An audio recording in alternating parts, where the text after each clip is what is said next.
जय हिंद स्टूडेंट्स, स्वागत है आपका मैथ्स पॉइंट में। तो मैं आज आपके लिए एक जॉब अपडेट लेकर आया हूं, जो कि है पंजाब एंड सिंध बैंक की रिक्रूटमेंट। तो चलिए हम इसके बारे में जानते हैं कौन कौन सी भर्ती आई है इसमें। तो इसमें जो वैकेंसी आई है, recruitment of specialist officer in MMS second on regular basis पे। तो ये वाली वैकेंसी है रेगुलर बेसिस पे। सबसे पहले हम जान लेते हैं कि इसकी इंपॉर्टेंट डेट कौन सी रहने वाली है। इंपॉर्टेंट डेट्स जो हैं इसमें, तो commencement of the date of online application, यानी कि ये एप्लीकेशन 19/9/2025 से शुरुआत हो रही है और लास्ट डेट एप्लीकेशन की रहेगी 10/10/2025, यानी कि 19 सितंबर 2025 से लेकर आप 10 अक्टूबर 2025 तक इस फॉर्म को भर सकते हैं। और बाकी की जो इन्फॉर्मेशन होगी आपको एग्जाम के बारे में अपडेट मिलता रहेगा, आपकी बैंक की वेबसाइट पे मिल जाएगा। चलते हैं अगली स्लाइड पे। अगले स्लाइड पे है हमारे पास टोटल नंबर ऑफ वैकेंसी की बात करें तो इसमें दो तरह की पोस्ट है। एक तो है क्रेडिट मैनेजर की और दूसरी है एग्रीकल्चर मैनेजर। क्रेडिट मैनेजर में फुल वैकेंसी है 130 और एग्रीकल्चर मैनेजर की फुल वैकेंसी है 60। तो कुल मिला के 190 वैकेंसी के लिए नोटिफिकेशन जारी हुआ है और इसमें कैटेगरी वाइज आपको पोस्ट यहाँ पे दिख रही होंगी।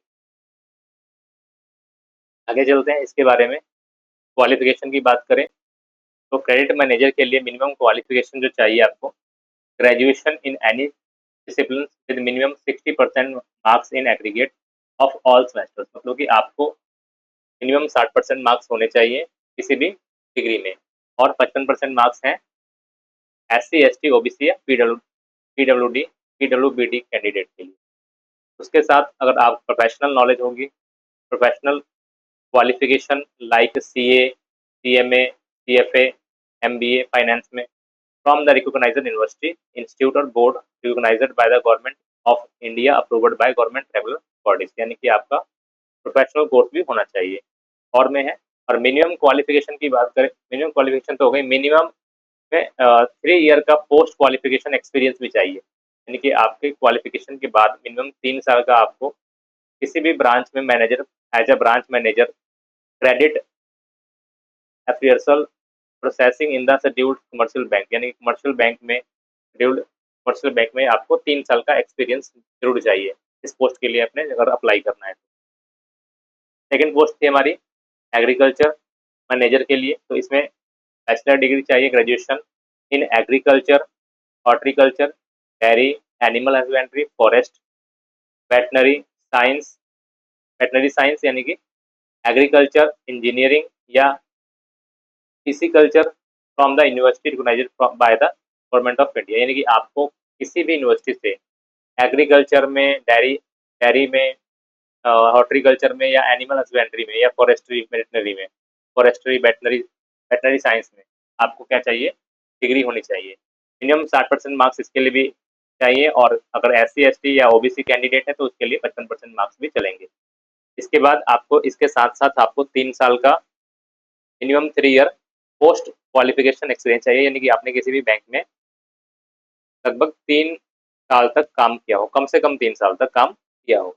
इसके लिए आपको एक्सपीरियंस की भी जरूरत है।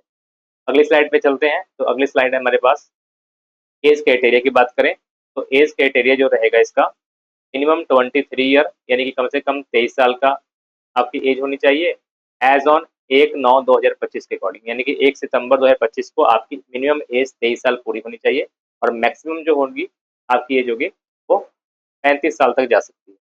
ये तो एज लिमिट हुई। कैटेगरी के हिसाब से अगर बात करें तो SC को 5 साल की छूट मिलती है और OBC को 3 साल की छूट मिलती है, तो वो अलग से आपको बेनिफिट मिलता है। एज रिलैक्सेशन में बात करें, यहाँ पे लिखा हुआ है SC के लिए रिलैक्सेशन मिलेगा 5 साल के लिए, OBC के लिए 3 साल के लिए, और अदर पर्सन बेंचमार्क डिसेबिलिटी है उसके लिए 10 साल के लिए, और पर्सन अफेक्टेड बाय 1984 राइट्स 5 साल के लिए उनके लिए रिलैक्सेशन है, और एक्स सर्विसमैन है तो उनके लिए 5 साल का रिलैक्सेशन मिलेगा, आपको एज में छूट मिलेगी।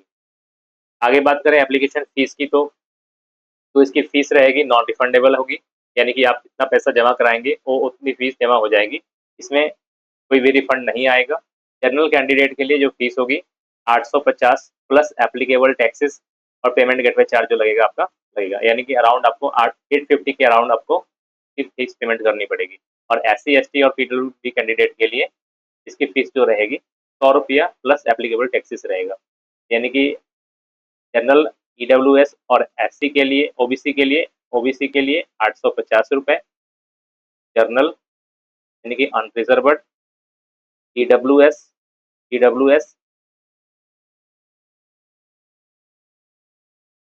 अनरिजर्व्ड EWS और ओबीसी, इन तीनों कैटेगरी में हैं आप, तो आपको 850 रुपये फीस पेमेंट करनी है।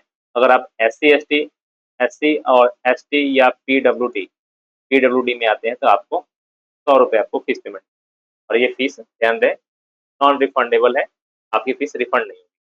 उसके बाद जो अगली स्लाइड है सिलेक्शन प्रोसीजर की बात करते हैं। तो सिलेक्शन प्रोसीजर जो रहेगा इसका, सबसे पहले इसका एक रिटन एग्जाम होगा आपका। रिटन एग्जाम होने के बाद स्क्रीनिंग होगी, स्क्रीनिंग के बाद पर्सनल इंटरव्यू होगा, और इंटरव्यू के बाद एक फाइनल मेरिट तैयार होगी। फाइनल मेरिट में जो सिलेक्ट होंगे कैंडिडेट उनको ज्वाइनिंग लेटर मिलेगा और वो ज्वाइन करेंगे इस पोस्ट के लिए। अगली स्लाइड पे चलते हैं। एग्जाम पैटर्न की बात कर ले, जैसे कि आपका एग्जाम तो होना ही है रिटन एग्जाम, तो उसमें क्या क्या आएगा। तो सबसे पहले जो एक एग्जाम होना है इसमें जनरल इंग्लिश आएगी 20 नंबर, 20 क्वेश्चन होंगे, 20 नंबर के होंगे, और जनरल अवेयरनेस 20 क्वेश्चन 20 नंबर के, और प्रोफेशनल नॉलेज जो आप बैंकिंग के रिलेटेड जानकारियां होंगी आपको, प्रोफेशनल नॉलेज 60 मार्क्स के 60 क्वेश्चन होंगे। और इसके लिए आपको टाइम अलग अलग सेक्शन वाइज डिवाइड होगा। इंग्लिश के लिए आपको 15 मिनट मिलेंगे, जनरल अवेयरनेस के लिए 20 क्वेश्चन के लिए आपको 30 मिनट मिलेंगे, और प्रोफेशनल नॉलेज के लिए 60 क्वेश्चन के लिए 60 मिनट मिलेंगे, यानी कुल मिलाकर आपका 105 मिनट का एग्जाम होगा, और इसमें 100 क्वेश्चन आपको करने होंगे। ये आपका 100 क्वेश्चन 100 मार्क्स का 105 मिनट में आपने करना होगा। ये एग्जाम पैटर्न रहेगा। एक ही एग्जाम होना है, प्री और मेन नहीं है, इसमें एक ही एग्जाम होगा, सिंगल एग्जाम है। और अगर आप इन सभी मतलब कि एलिजिबिलिटी को फॉलो करते हो, आपको मतलब कि आपने ग्रेजुएशन किया हुआ हो, 60% मार्क्स के साथ आपका 3 साल का एक्सपीरियंस हो, तो आप इस पोस्ट के लिए एलिजिबल हो जाएंगे। तो आप इसको फॉर्म को फिल कर सकते हैं। और फिल करने के लिए क्या करेंगे आप इस वेबसाइट पे जाएंगे। कौन सी वेबसाइट है, द punjab&sindhbank.co.in पे, और इसके बाद इसमें जाकर आपको एक रिक्रूटमेंट टैब मिलेगा बिल्कुल लास्ट में। रिक्रूटमेंट टैब पे क्लिक करना है, और जैसे ही टैब खोलेंगे एक पेज खोलेगा, उस पेज के ऊपर स्टार्टिंग में ही फर्स्ट में ही आपको नोटिफिकेशन मिल जाएगा।